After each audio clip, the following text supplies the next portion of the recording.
Hi, everyone. Today I am filming from my new office at the University of Maryland. Because I've become a grad student here, so I now have my own office. I can show y'all. This is the office. There's a whiteboard over there, and this table I'm sitting at, and this desk behind me here is mine. Yes. But anyways, today I'd like to share something personal with y'all that I've suspected for a while now. I have PTSD, or specifically CPTSD. It stands for Complex Post-Traumatic Stress Disorder. CPTSD is similar to PTSD in that it stems from an inability to process traumatic events that have happened to you. But complex PTSD differs from PTSD in that it requires many instances of traumatic events, whereas PTSD can come from just one. Basically, throughout my developing years, I've gone through several consecutive traumatic incidents, and I thought I'd make this video explaining what has happened to me and what living with CPTSD is like, because I want to be vulnerable with you guys, and I also feel like these things should be discussed more. We should not normalize trauma, or else children like me, like who grew up like me, will continue to develop PTSD. Anyways, I'm putting a trigger warning here on the screen, so skip ahead if you don't want to hear about all of this, which is completely fine. So here are the triggers. For me, the theme was really betrayal. So I'm going to list some of the major things that have happened to me. There are some other things that I won't go too much into, but I will list kind of the major ones that I can remember. So starting in my really early life, so in elementary school, middle school, I was heavily racially bullied. And the important part was that I wasn't really protected by the adults in my life, like my parents or my teachers. So the key thing here is, like, as a young child, you can't stand up for yourself. So the ones who are really supposed to protect you are the adults. And I didn't have that. So in a way, I was like betrayed by them. And you'll see this as like an ongoing theme here. So that was my really early life.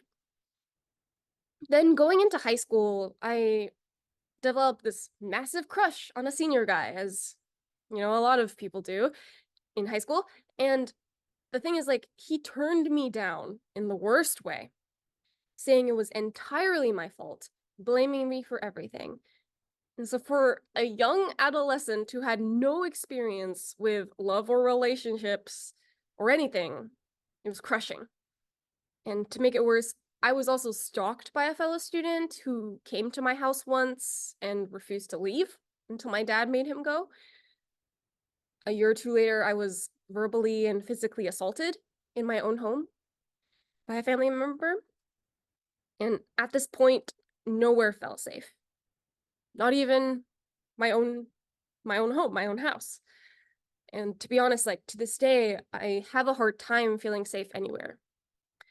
Anyways, I went off to college at MIT, which many of you know, but I'm not sure if you know how difficult it was for me personally.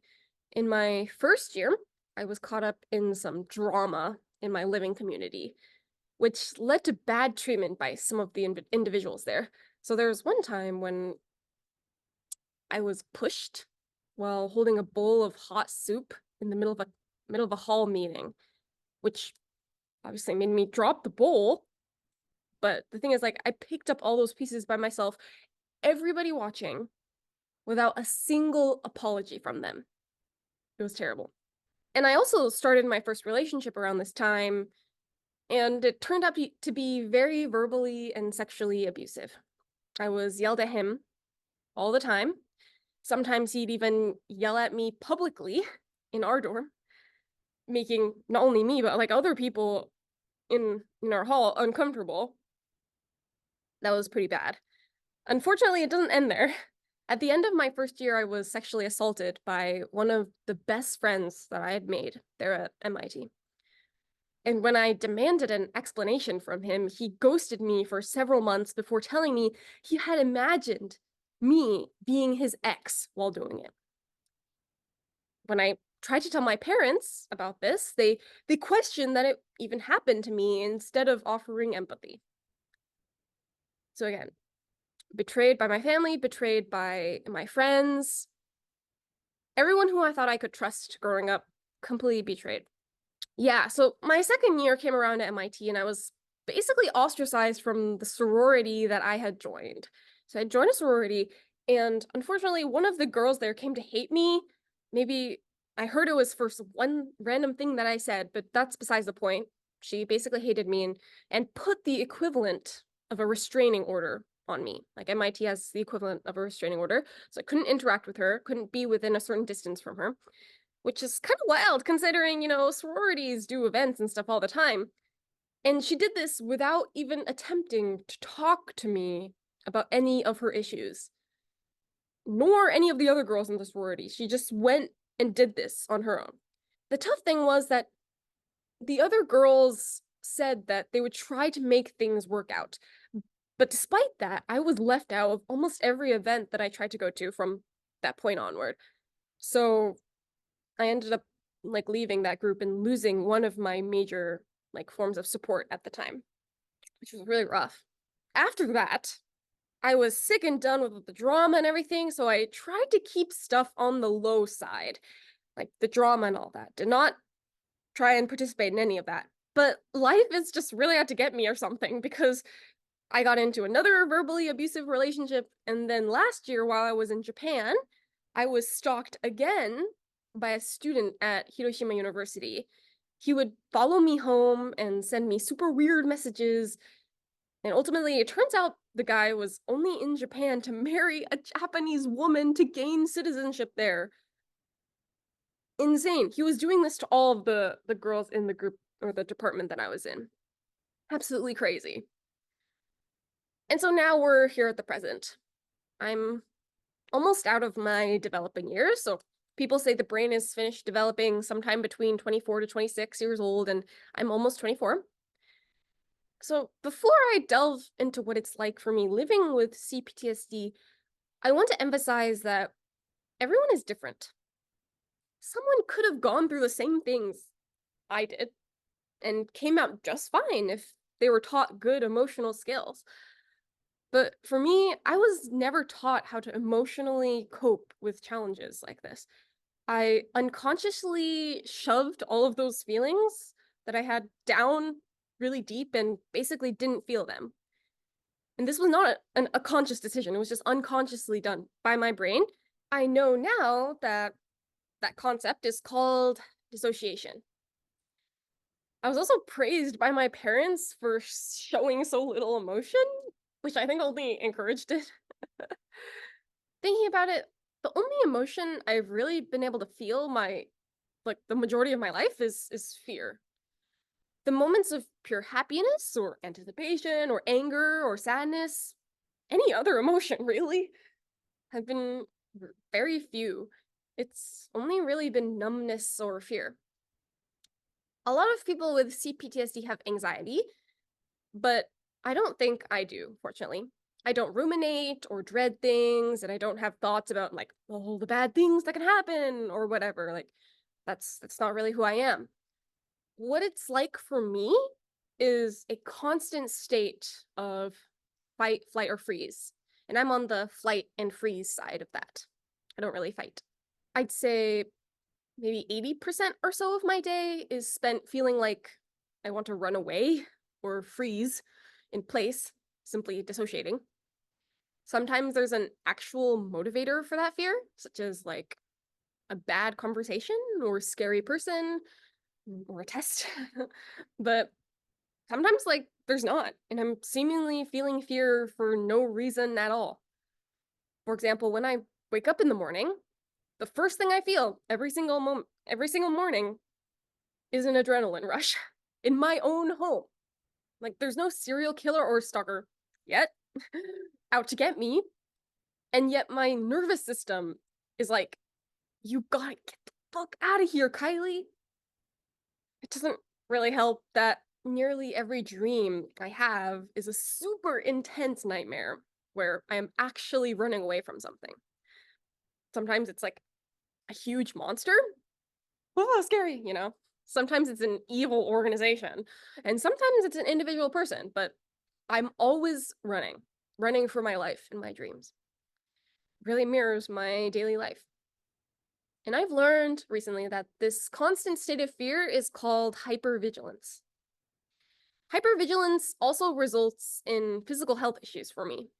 I'm so physically tense all the time that I get muscle cramps very frequently, especially in my neck, my shoulders, my arms, and my legs.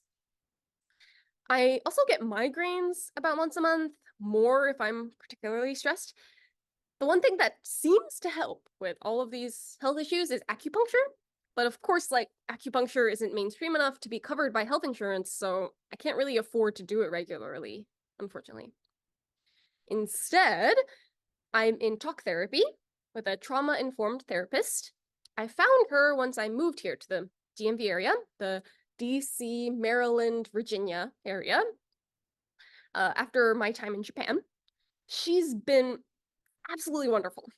She's the one who had me actually take that test for PTSD. It's called the PCL, and she actually diagnosed me with severe CPTSD from the first time in my life. Most importantly, though, is that I have a great connection with her. If you've ever wanted to do therapy, it's scientifically shown that the best results come when you feel a connection to your therapist, that they make you feel heard and understood, and that they can properly empathize with you. And I definitely feel that with her, which is really great. Since CPTSD is such a, well, complex issue, we are going to be trying a lot of different methods to see what works for me, such as DBT or EMDR. She's also suggested I do yoga, since trauma is a very, like, somatic illness, as in it deals with the body. So I will be starting yoga soon as well, probably next month. Yeah. To be honest, it's been such a wild ride recently. Like, I want to be vulnerable with y'all. Up until a few months ago, I was feeling so numb. Like, no emotions, like, at all, other than the fear I mentioned. This journey kind of started about a year or two ago when I started watching some videos on YouTube about these topics, like trauma and mental health and mindfulness and stuff. And the YouTubers were Healthy Gamer GG, and also like psychologists like Gabor Mate and people like that. And slowly I began to piece together bit by bit what was going on with me. So first, I realized that, like, I had some traumatic events that happened to me. Like, my original thinking was, since I didn't go through such a major trauma like a war or something like that, you often hear about, like, army veterans having PTSD. I didn't think I actually had any traumatic events happen to me, but over time I, like, realized all of the things that I told you were very traumatic for me.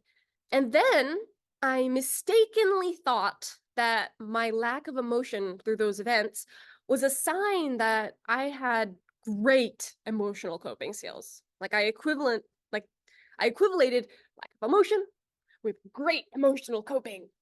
But boy, was I wrong.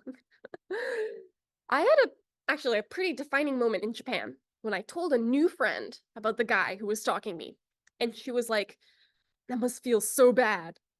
That must be so scary. Like, she told me these things, and I realized that I wasn't feeling anything. But I really should be. Like, this was a terrible situation. What I was going through was terrible, but I was just numb. And so, like, I'm slowly learning that my body dissociated to keep me safe. Basically, my body learned that emotions came with terrible things, so without them, I'd be okay. I'd survive. What I've realized now, and that I'm still learning to tell myself, is that emotions serve a role in our lives. And that role is to know what's good and what's bad. We can't just logic that out, unfortunately, as I'd like to believe. I couldn't logic myself out of the abusive relationships I was in. If I had just opened my heart up to some emotion, I would have been angry or frustrated at how badly I was being treated. And I would have been able to act on that to escape the relationships. But instead, I just felt fear and froze in the face of it, unable to act, really. Recently, I've been slowly trying to feel more using emotional coping methods that I've learned, like meditation, journaling, mindfulness, that kind of stuff. The first things to really return to me have been anger and gratefulness. Right? Two opposite emotions, really, but yeah. My therapist says that anger is often the first thing to surface because people with mental illnesses often have the most to be angry about. So yes, I've been angry. I've been angry at the unethical grading schemes that a professor has had here. Mm. I've been angry at my exes for things that they've done to me, things like that. But I've also been immensely grateful. I've been grateful to my few close friends that, who I can count on one hand, very few, that have stayed with me through my best and worst moments and never betrayed me even once, which is insane for someone who's been betrayed left and right by nearly everyone else in my life.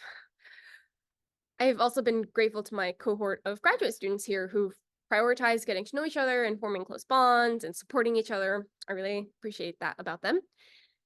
And most importantly, recently I've been really grateful to the universe. I have this incredible passion for the universe that I found when I was really, really young. And that's extremely rare. I believe that I was gifted this passion by the universe in order to survive the incredible, terrible things, these incredibly damaging things that I was going through. Thinking about it, it's really incredible how I survived this long without becoming severely depressed or suicidal like I've seen some of my friends become. And the one reason I have for that is the endless motivation given to me by my passion. Whenever I felt hopeless and lost and scared in every other aspect of my life, I've had my passion to turn to. In high school, when all the terrible things were happening to me that I just told y'all, I ran off to the local observatory and spent basically all of my free time volunteering or doing my own research project using the telescope there. And then again, in college, when all those terrible things were happening to me, again, I just ran off to research meetings with my research mentor or socials with the astronomy graduate students. And then in Japan, same thing. When I was being stalked, I just put my head down. I focused on my research. Now, when I still feel that fear every day, I'm able to push through it, get up every day in the morning, and go into the office to work because it's the only thing driving me in life. Of course, there will be days when I can't fight the fear, when I just curl up in bed and give in to the freeze response that comes so naturally to me. But those times are really rare, considering the fact that I feel that urge every single day. Ultimately, it's my passion that is the only thing worth living for me. It's the only reason I'm still alive today.